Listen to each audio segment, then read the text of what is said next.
ኦኬ ወታደር የሚከፍለው ይሄው ዋጋ የሚከፍለው ለሀገሩ ነው፣ ለራሱ ጥቅም አይደለም። ነገር ግን ለሀገሬ ጥቅም ሰጣለሁ ብሎ ህይወት ራርታለት አካሉን አሳጣው ወይም ደግሞ በሆነ ምክንያት ቦርድ ከወጣ በኋላ ግን ለሀገሩ ስለደማ ብለህ ያን ወታደር በክብር ልትይዘው ይገባ ነበር። ግን አንድ ተራ የመንደር ካድሬ ስልጣን ስለተቆጣጠረ ብቻ ከሞት ተርፎ የመጣውን ወታደር በዚህ ደረጃ ሲያንገላታ ታየዋለህ። ደብረዘይት ላይ የተካሄደው ነገር ይሄ ነው። የኢትዮጵያ መከላከያ ሰራዊት በዚህ ደረጃ አሁን ህይወቱን እየከፈለ ያለው ለምንድን ነው ብዬ ስጠይቅ ትክክለኛ የሆነ ራሽናል ወይም ምክንያት ላገኝለት አልቻልኩም። አንድ ሰው ህይወቱን መስጠት አለበት ብዬ የማምነው አገሩ በውጭ ሀገር ኃይል ስትደፈር ብቻ ነው። ያ ተፈጥሯዊ ነው፣ ያ ፍትሃዊ ነው። ፍትሃዊ ጦርነት ስለሆነ ህይወትህን ብትሰጥ ለሀገርህ የሚያኮራ ነው፣ ሆነር ነው፣ ክብር ነው፣ ሲቪክ ዲዩቲ ነው፣ ሲቪክ ኤቲክስ ያስገድድሃል። ነገር ግን በፖለቲካ ሊፈቱ የሚገባቸውን የውስጥ ችግሮችን በፖለቲካ መፍታት የማይፈልጉ ሰነፎች ወይም በፖለቲካ መፍታት የማይፈልጉ ጨካኞች ወይም አምባገነኖች ችግሩን በኃይል እንፈታለን ብለው የወጣቱን ህይወት ጭዳ ሲያደርጉ ስታይ፣ በየቀኑ ሲገብሩ ስታይ፣ ይሄ እንደ ሀገር ያማሃል ለምንስ ብለህ ትጠይቃለህ። በዚህ ሁኔታ ውስጥ በጣም ነው ያዘንኩት። እውነት ለመናገር እነዚህ ኢትዮጵያውያን እያለቁ ነው። ዛሬ ብቻ አይደለም፣ በተደጋጋሚ ባለፉት በርካታ ዓመታት ባለፉት 7-8 ዓመታት ኦልሞስት በሚሊዮን የሚቆጠሩ ኢትዮጵያውያን በፖለቲካ ምክንያት ህይወታቸውን አጥተዋል። ይሄ ልብን ይነካል። ያየሁት ነገር ልቤን ነክቶታል። ይሄ ነገር እንዲቆም መጠየቅ ይኖርብናል። ይሄ ነገር እንዲቆም ሰራዊቱ መጠየቅ አለበት። ይሄ ነገር እንዲቆም ፖለቲከኞች መጠየቅ አለባቸው። አክቲቪስቶች መጠየቅ አለባቸው። ህዝብ እያለቀ ነው። ብልጽግና የሚያልቀውን ህዝብ ቁጥር አይናገርም። የሚረግፈውን ህዝብ ቁጥር አይናገርም። አካሉን የሚያወጣውን ህዝብ ቁጥር አይናገርም። እየተጎሳቆለ ያለውን ህዝብ አይናገርም። ብልጽግና የሚናገረው አዲስ አበባ አካባቢ የሚሰራውን የጽዳት ስራ፣ የውበት ስራ ነው። ከአዲስ አበባ ወጣ ሲባል ያለውን ኢትዮጵያ ማሳየት አይፈልግም። ከአዲስ አበባ ወጣ ሲባል ያለችው ኢትዮጵያ ቄራ ነች፣ መከራ ነች፣ ሲኦል ነች። ይህን መናገር ያስፈልጋል። ኢትዮጵያ ደግሞ አዲስ አበባ ብቻ ናት ካላልን በስተቀር እንደ ኢትዮጵያ ሁሉም ኢትዮጵያዊ ነው ካልን ሁሉንም ኢትዮጵያዊ ሁለቱ ኢትዮጵያ አካባቢዎች አይቶ ትክክለኛ የሆነ መረጃ መስጠት ይገባል። ብልጽግና ኢትዮጵያውያን ከአዲስ አበባ ውጭ አይናቸውን እንዲተክሉ አይፈልግም። መንገዱ መብራት ላይ ብልጭልጭ ከሆነው መብራት ላይ ብልጭልጭ ከሆነው መንገድ ላይ ብቻ ትኩረት አድርገው ኢትዮጵያ ሌላውም ኢትዮጵያ በሙሉ ያደገ እየጎመራ ሞት የሌለበት ሁሉም ነገር በቃ ገነት የሚመስልበት ቦታ እንዳለ ተደርጎ እንዲሳል ነው የሚፈልገው። ኢትዮጵያ ግን ተወው አዲስ አበባ መላውን 4 ኪሎ አካባቢ አዲስ አበባ ወጣ ካልክ እኮ ሌላ ቦታ ደግሞ ሌላ ነው። የሆነ ጽዳት የሚሰራባቸውን አካባቢዎች ብቻ በማሳየት መላው ኢትዮጵያን እንደዛ እያጌጠ እንደሆነ አድርገህ የምታቀርበው ነገር ስህተት ነው።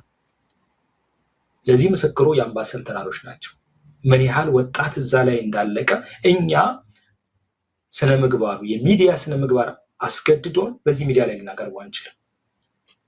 ለዜጎቻችን ብናሳይ ግን የሞቱት ወጣቶችን ብናሳያችሁ እኛ ከተሰማን በላይ ያልተናንሰል በላይ እንደሚሰማችሁ እርግጠኞች ነው። የልጆች አባት የሆናችሁ ታውቁታላችሁ። ኢትዮጵያውያን ታውቁታላችሁ። በዚህ ደረጃ ነው ወጣት እየረገፈ ያለው። አይቆምም፣ ይቀጥላል ማለት ነው ይሄ ነገር። ስለዚህ መጮህ ይኖርብናል። አንዱ ይሄ ነው። ሌላው እንደዚህ የህይወት መስዋዕትነት የከፈሉ ወላጆች ልጆች ማለት የህይወት መስዋዕትነት የከፈሉ ወታደሮች ወላጆች በላካቸው ኃይል ተገቢው ክብርና እንክብካቤ እንኳን አይደረግላቸውም። ቅድም የቢሸፍቱ አንዱ ማሳያ ነው። አካላቸውን ያጡ ወታደሮች ቦርድ ከወጡ በኋላ ሰራዊቱን ከለቀቁ በኋላ በተገቢው መልኩ እየተያዙ አይደለም። በተራ ውትድርናን ያላየው በረሃ ያረገጠው ተራ ካድሬ ሲያንገላታቸው ነው የምታየው። ወታደር የሚከፍለው ዋጋ የሚከፍለው ለሀገሩ ነው፣ ለራሱ ጥቅም አይደለም። ነገር ግን ለሀገሬ ጥቅም ሰጣለሁ ብሎ ህይወት ራርታለት አካሉን አሳጣው ወይም ደግሞ በሆነ ምክንያት ቦርድ ከወጣ በኋላ ግን ለሀገሩ ስለደማ ብለህ ያን ወታደር በክብር ልትይዘው ይገባ ነበር። ግን አንድ ተራ የመንደር ካድሬ ስልጣን ስለተቆጣጠረ ብቻ ከሞት ተርፎ የመጣውን ወታደር ኦኬ በዚህ ደረጃ ሲያንገላታ ታየዋለህ። ደብረ ዘይት ላይ የተካሄደው ነገር ይሄ ነው። ወታደሩ ጠየቀ፣ ቤት መስሪያ ስጡን፣ 20 ምናምን ዓመት ታገልን፣ አካላችን አጣን፣ ቆሰልን፣ ደማን፣ ትንሽ እንኳን ጎጆ ስጡን፣ ቤት ምንገባበት ነው አካላችን የምናሳርፍበት ጎጆን ቀልሳሉ። ነገር ግን እንደምታየው በወታደር እየተጠበቀ እየተሰደበ እንደምንም እንደ ተራ ዜጋ እየታየ አይደለም። ግን ከነሱ ጋራ እነሱ ከከፈሉት መስዋዕት ጋራ በምንም ነገር ታወዳድረው የማትችል ምንም አይነት መስዋዕት ያልከፈለው ቢራውን ሲገለብጥ የሚውለው ጮማውን ሲቆርጥ የሚውለው ካድሬ ግን አንድ ቦታ አይደለም 10-15 ቦታና ቤት በየቦታው ይዞ ሲነግድ ሲሸጥ ሲደልል ታየዋለህ። ይሄ ዝም ብለን አለ ያለ መረጃ አይደለም። ምናቃቸው ሰዎች ምንም ነገር ያለ አስተዋጽኦ ያደረጉት ሰዎች ነው ምንም ዋጋልኩል ብልጽግና ስላሉ ብልጽግና ስለደገፉ ብቻ በጣም በርካታ መኖሪያ ቤቶችን በርካታ ቦታዎችን ተቆጣጥረው ሚሊዮነሮች ቢሊዮነሮች ሆነዋል። ይሄ ወታደር ግን የሚገባበት ጎጆ እንኳን አጥቷል። ይሄ በጣም ያሳዝናል። ይሄ ተራ ወታደር ነው ምንም የሚበላው እንኳን በአግባቡ የሌለው ወታደር ጡረታ ከወጣ በኋላ ጀነራሎቹ ስታይ ግን ጡረታ በሚወጡበት ጊዜ አብዛኞቹ ሁሉም አይደሉም አብዛኞቹ ጀነራሎችና አብዛኞቹ ኮሎኔሎች ለስርዓቱ የገበሩ ያደሩ ኮሎኔሎች ከኢትዮጵያ ውስጥ ካሉ ሀብታሞች ተርታ ይመደባሉ። ይሄ ወታደር ግን እንደዚህ ነው። ይሄን ብቻ አርባ ምንጭ ላይ ያየሁት ወታደሩ ተደብድቧል። ተመሳሳይ ጥያቄ የጠየቁ ቢሸፍቱ ላይ ላይደበደቡ ይችላሉ። አርባ ምንጭ ላይ ተደብድበው የታሰሩ አሉ። ስቲል የታሰሩ የመከላከያ ሰራዊት አባላት አሉ። መከላከያ ሰራዊት መጠየቅ አለበት። ሁለት ነገር ነው መጠየቅ ያለበት በኔ ግምገማ። አንደኛ በየሰዓቱ የሚያልቀው ወጣት እንዲቆም ሞት እንዲቆም ፖለቲከኞች ወደ ፖለቲካ ድርድር ከሀቀኛ ፖለቲካ ድርድር እንዲያደርጉ ግፊት ማድረግ አለበት።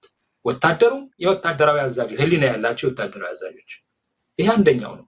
ሁለተኛ ቦርድ የሚወጡ ወታደሮች በተገቢው መልኩ ማይያዙ ከሆነ አሁን አክቲቭ የሆነ ወታደር እየተዋጋ ያለው ወታደር ለምን ብሎ መጠየቅ መቻል አለበት።